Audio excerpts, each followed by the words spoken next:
Mi nombre es Kenji y soy agente inmobiliario en Tokio.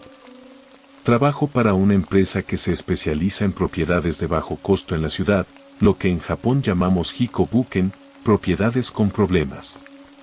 Estas propiedades son baratas por una razón: alguien murió en ellas. En Japón, cuando alguien muere en una propiedad, especialmente por suicidio o asesinato, el valor cae drásticamente. La gente cree que están embrujadas o tienen mala energía. Yo no creía en esas cosas.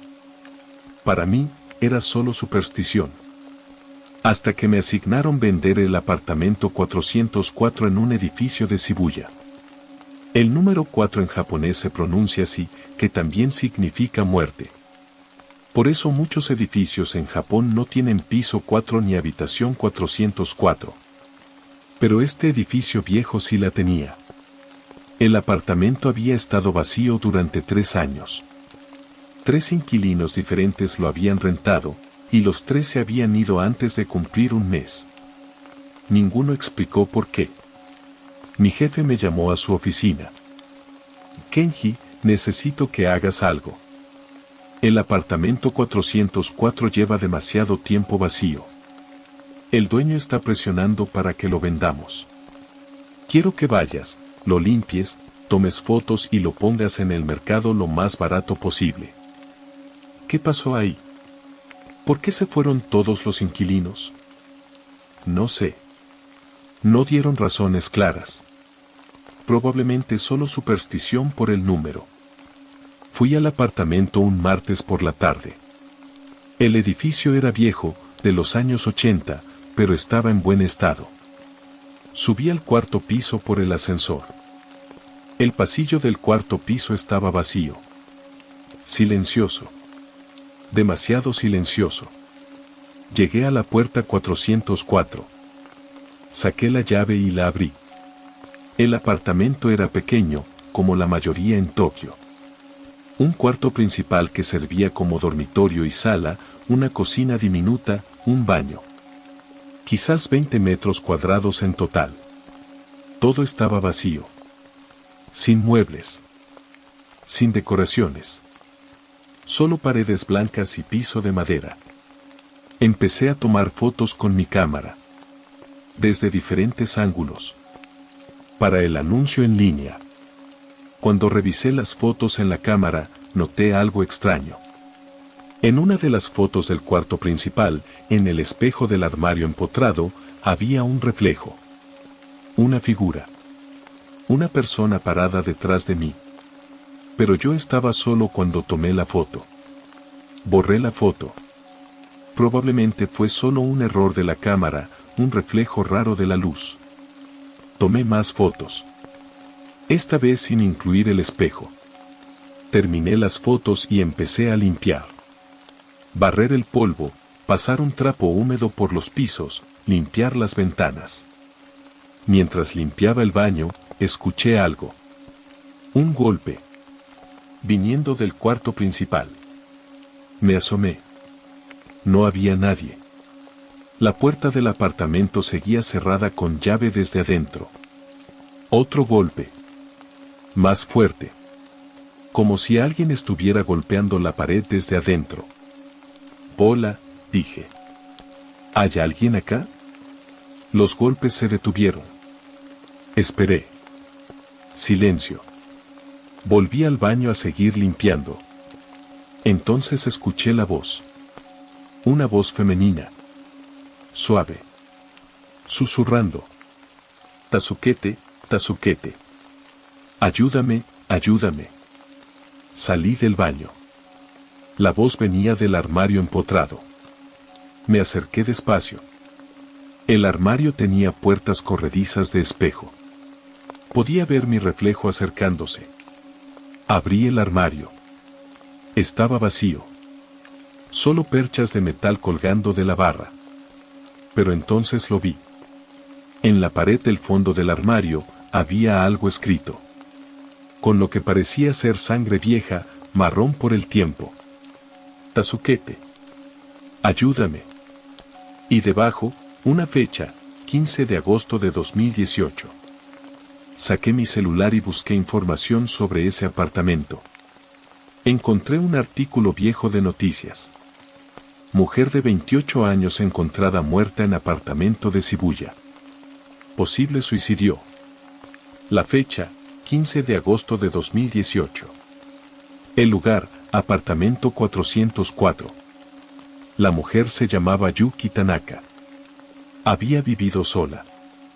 Sus vecinos reportaron un olor extraño después de que no la vieron durante una semana.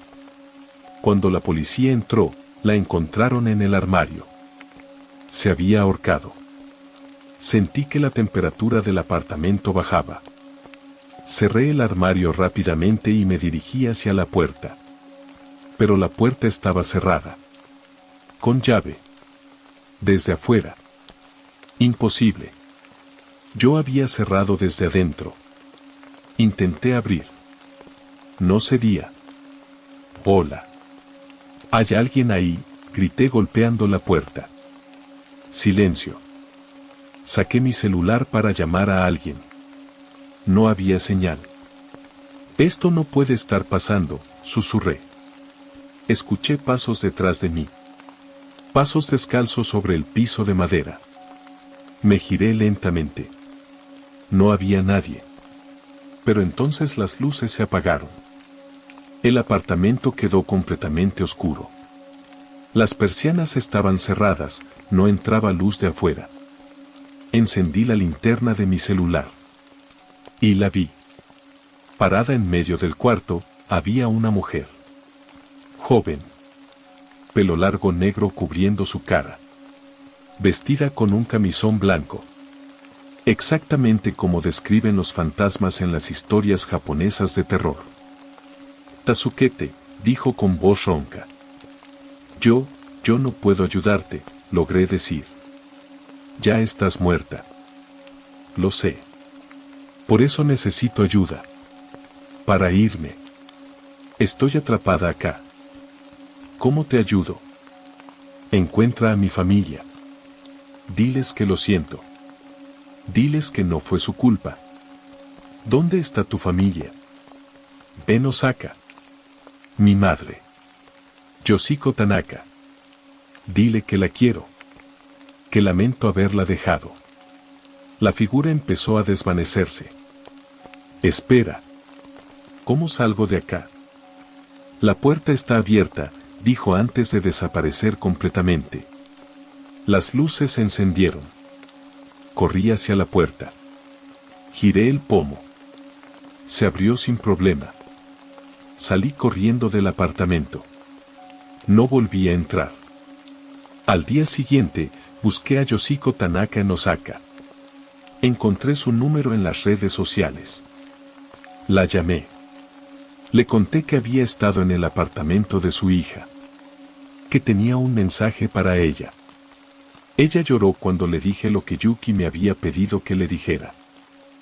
Gracias, dijo entre sollozos. Gracias por decirme eso. He vivido con culpa durante 3 años. Pensando que pude haber hecho algo para salvarla. No fue su culpa, le dije. Yuki quiere que sepa eso. Después de esa llamada, nunca más volví al apartamento 404. Le dije a mi jefe que no podía venderlo. Que había algo mal con ese lugar. Él no me creyó, pero tampoco insistió. El apartamento 404 sigue vacío hasta hoy. Y creo que así debe quedarse. Lo que no le conté a nadie es que después de ese encuentro, durante semanas, seguí viendo a Yuki. En el metro. En la calle. En mi propio apartamento. Siempre la misma figura. Pelo negro. Camisón blanco. Mirándome desde lejos. No decía nada. Solo me miraba. Al principio me aterrorizaba. Pero con el tiempo entendí que no quería hacerme daño. Solo quería asegurarse de que cumpliera mi promesa. Después de hablar con su madre, las apariciones se hicieron menos frecuentes. Y eventualmente, dejaron de ocurrir. creo que finalmente pudo irse. Pero esa experiencia cambió completamente mi perspectiva sobre las Hikobuken. Ahora entiendo que no son solo propiedades baratas. Son lugares donde el sufrimiento dejó una marca. Donde las almas atrapadas buscan liberación. Y desde entonces, cada vez que me asignan una propiedad con historia de muerte, lo primero que hago es investigar qué pasó. Y si encuentro alguna historia incompleta, algún asunto sin resolver, trato de ayudar. No por negocio, sino porque ahora sé que los muertos a veces necesitan ayuda tanto como los vivos. Y si puedo darles paz, aunque sea a uno, vale la pena el miedo que paso. Porque nadie merece estar atrapado para siempre. Ni siquiera en la muerte.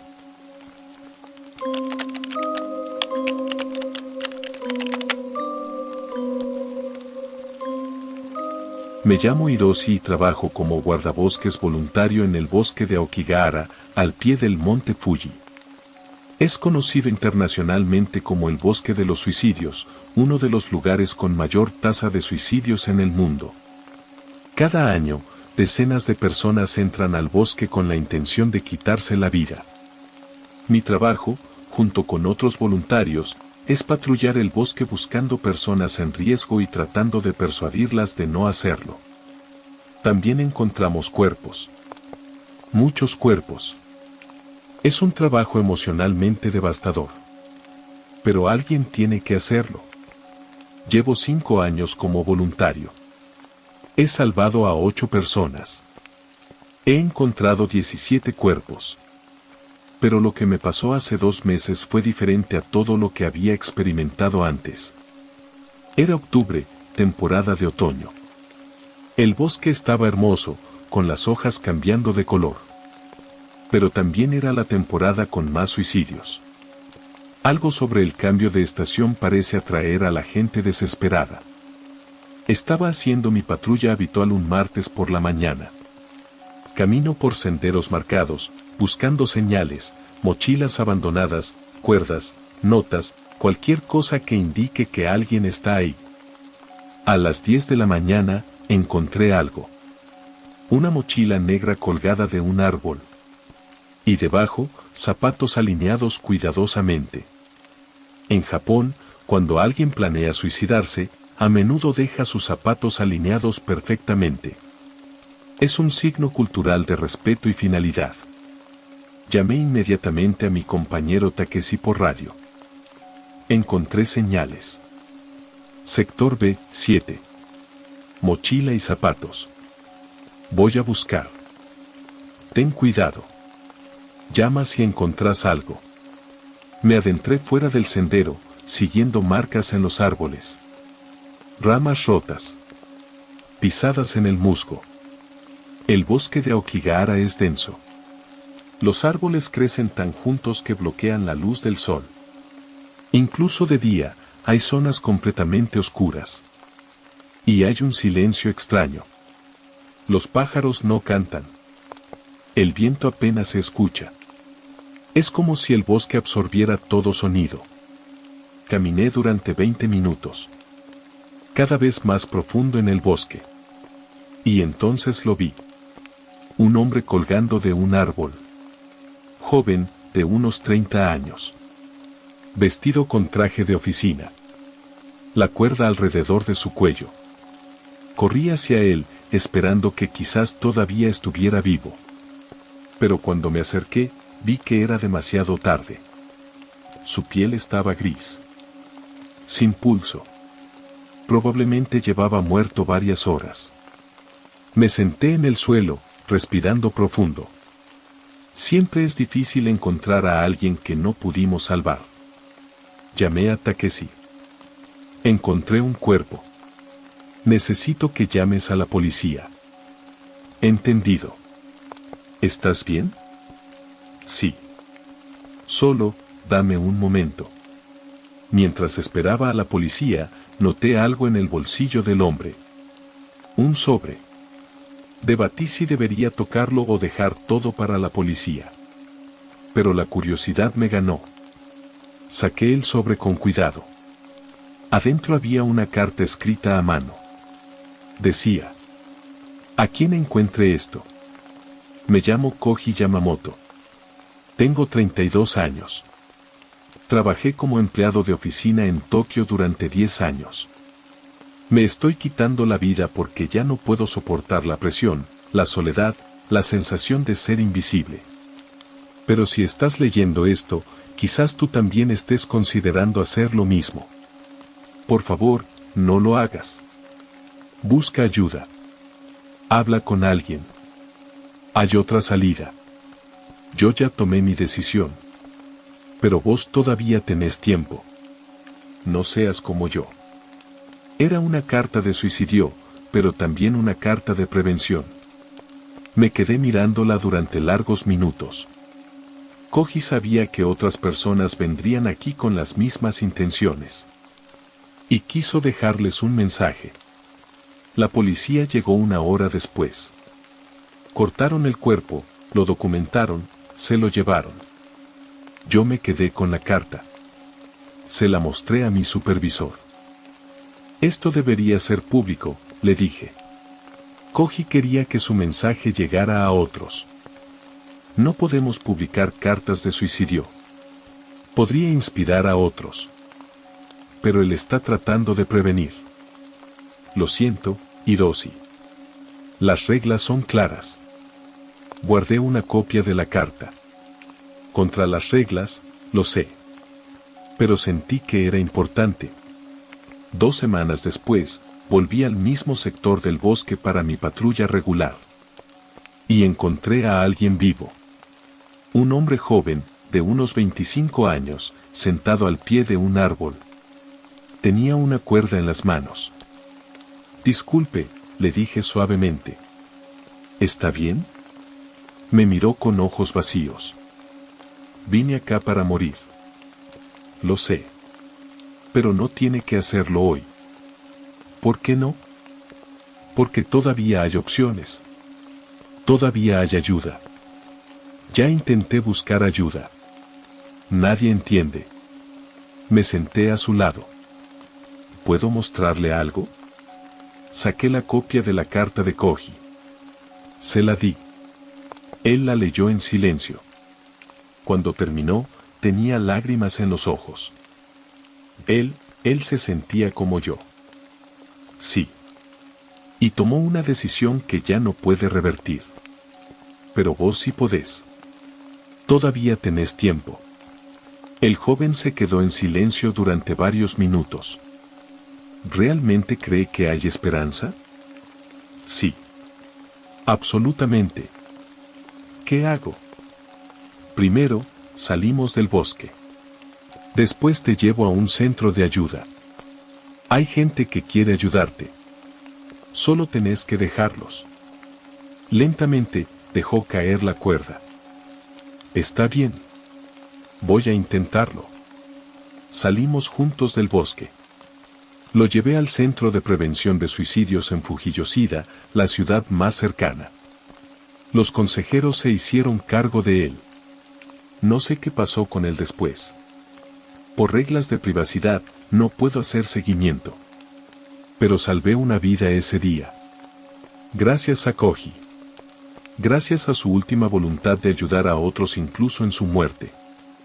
Desde ese día, empecé a llevar copias de la carta de Koji en mis patrullas. Cada vez que encuentro a alguien vivo en el bosque, alguien considerando el suicidio, les muestro la carta. No siempre funciona. Algunas personas ya están demasiado decididas. Pero en los últimos 2 meses, he logrado convencer a 3 personas de salir del bosque. 3 vidas salvadas por las palabras de un hombre muerto. A veces pienso en Koji. Me pregunto qué lo llevó a tomar esa decisión. ¿Qué pasó en su vida que lo hizo sentir que no había salida? Y me pregunto si alguien le mostró esa misma compasión que él mostró en su carta. Probablemente no. Probablemente nadie supo que estaba sufriendo hasta que fue demasiado tarde. Esa es la tragedia del suicidio en Japón. La cultura del silencio, de Ganbaru, aguantar, no quejarse, no mostrar debilidad. Tantas personas sufren en silencio hasta que ya no pueden más. Y terminan en lugares como Aokigahara. Pero si la historia de Koji puede salvar aunque sea una vida, entonces su muerte no fue completamente en vano.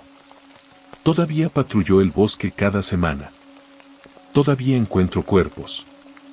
Todavía trato de salvar a los vivos. Es un trabajo oscuro. Deprimente. A veces me pregunto cuánto más puedo aguantar. Pero entonces recuerdo a las personas que salvé. Las 3 que leyeron la carta de Koji y decidieron darle otra oportunidad a la vida. Y eso me da fuerzas para seguir. Porque cada vida salvada importa. Cada persona que sale del bosque viva es una victoria contra la oscuridad. Y mientras pueda hacer esa diferencia, voy a seguir patrullando. En el bosque de Aokigahara. Donde la muerte acecha en cada sombra.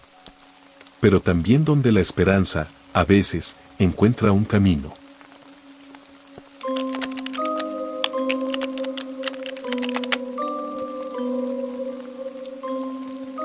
Mi nombre es Yuki y trabajo como conductor de tren para la compañía Junior West en Osaka. Manejo trenes en la línea Osaka Loop, una línea circular que rodea el centro de la ciudad. Es un trabajo rutinario. Mismo recorrido todos los días. Mismas estaciones. Mismos horarios. Pero paga bien y es estable.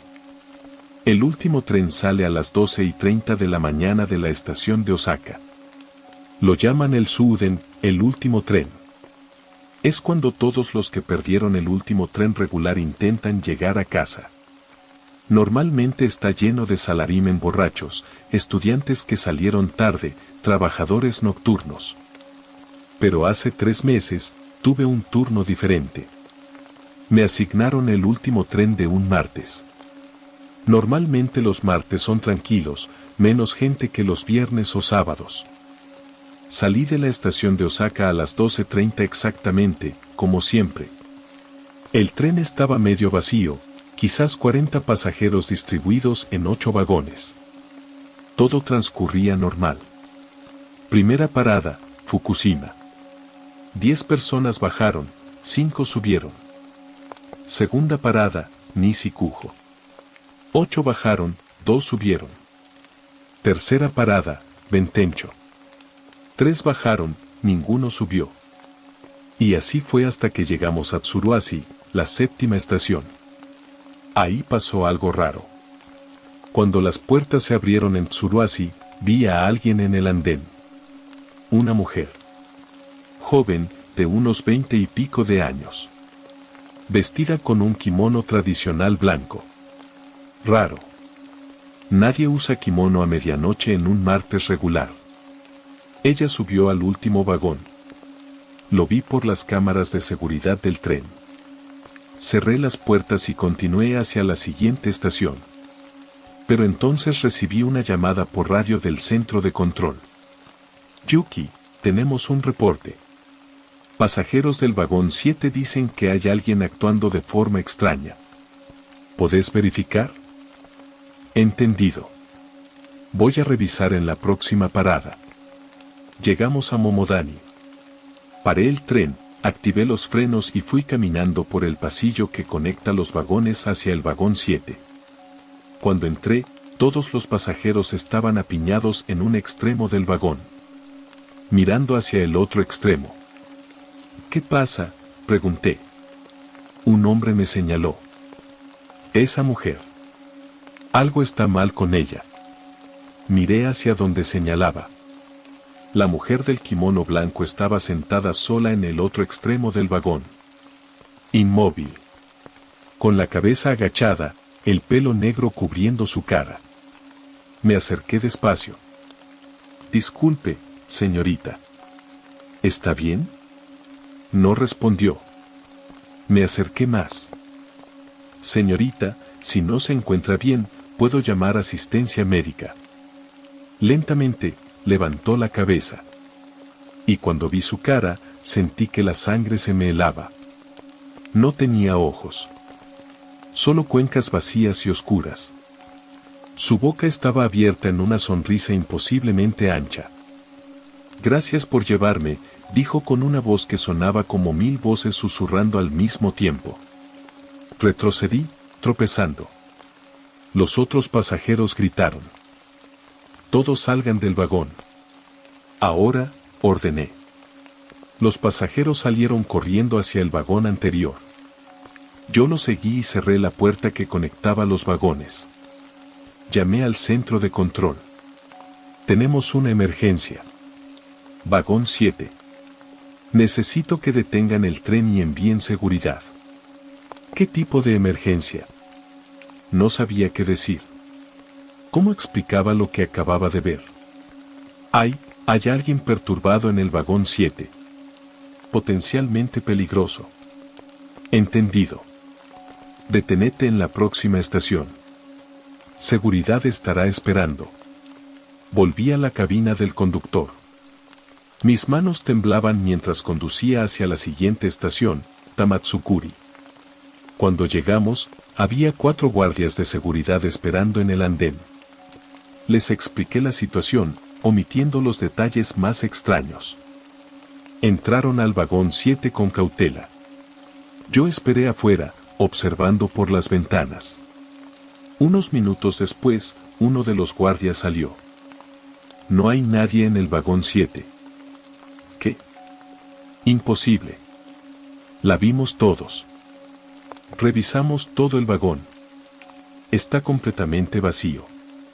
Ni siquiera hay señales de que alguien estuviera sentado ahí. Los asientos están fríos». Entré al vagón yo mismo. Efectivamente, estaba vacío. Pero en el asiento donde ella había estado sentada, había algo. Una flor blanca. Una crisantemo. En Japón, los crisantemos blancos se asocian con funerales y muerte.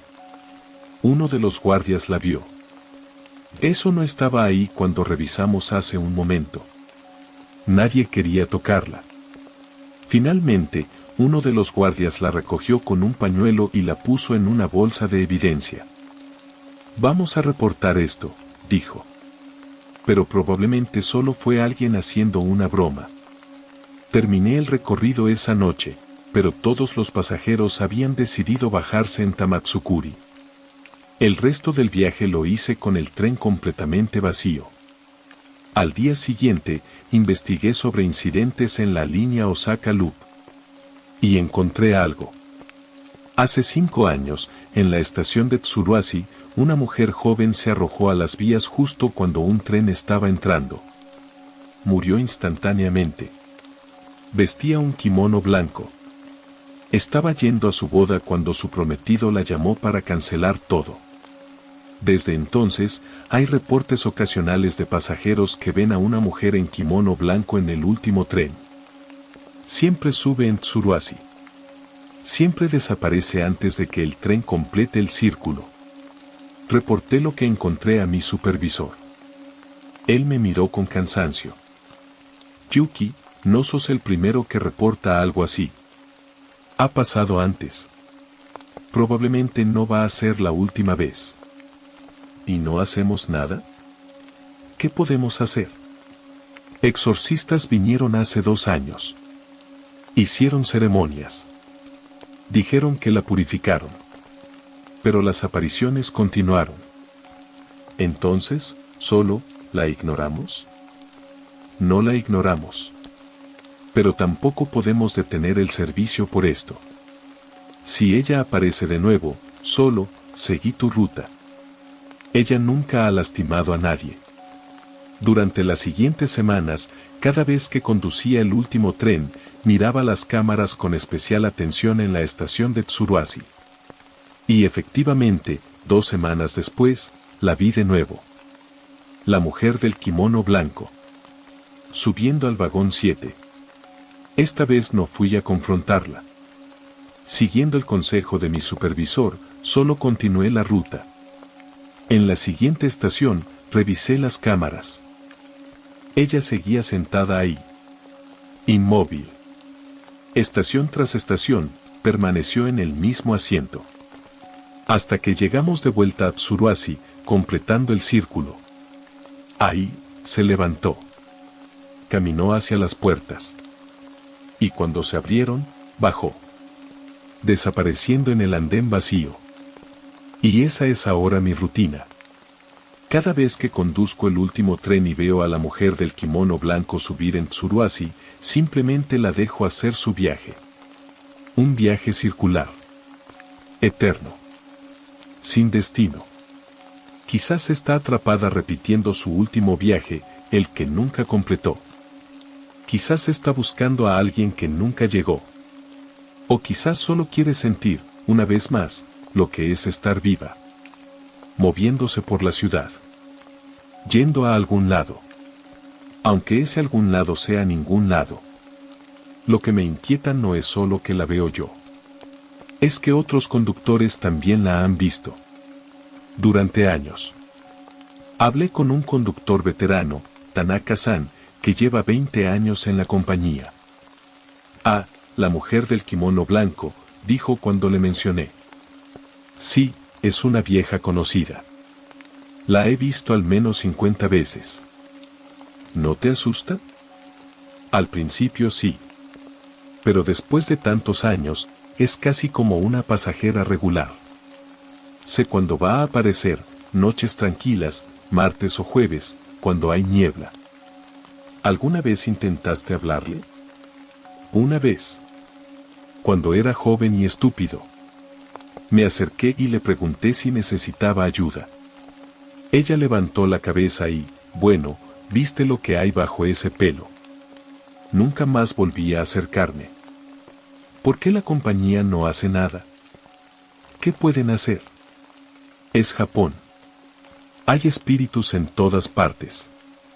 En templos, en casas viejas, en estaciones de tren. Especialmente en lugares donde murió gente. Solo aprendes a convivir con ellos. Esa perspectiva me hizo pensar. En Occidente, un fantasma en un tren sería noticia nacional. Exorcistas, investigadores paranormales, cerrarían el servicio. Pero en Japón, es solo parte de la vida. O parte de la muerte. Desde entonces, mi miedo se ha convertido en algo más parecido a la resignación. Y quizás, en cierta forma extraña, en compasión. Esa mujer, quien quiera que fuera en vida, está atrapada en un loop eterno. Haciendo el mismo viaje una y otra vez. Esperando algo que nunca va a llegar. A veces, cuando la veo subir al tren, pienso en hablarle de nuevo. No para asustarme esta vez, sino para preguntarle qué necesita. Que la mantiene atrapada. Pero nunca lo hago. Porque en el fondo, tengo miedo de la respuesta. ¿Y si me dice que está esperando a alguien que le prometió estar ahí? ¿Y si me pide que la ayude a encontrar a esa persona? ¿Y si esa persona está muerta también? No sé si podría manejar esa verdad. Así que sigo haciendo mi trabajo. Conduzco el tren. Completo mi ruta. Y cuando la mujer del kimono blanco sube en Tsuruasi, simplemente asiento para mí mismo. Otra noche. Otra pasajera fantasma. Otro viaje que nunca termina. En el último tren de Osaka. Donde los vivos y los muertos comparten el mismo vagón. Y donde algunas personas nunca llegan a su destino. Porque su destino era la muerte misma.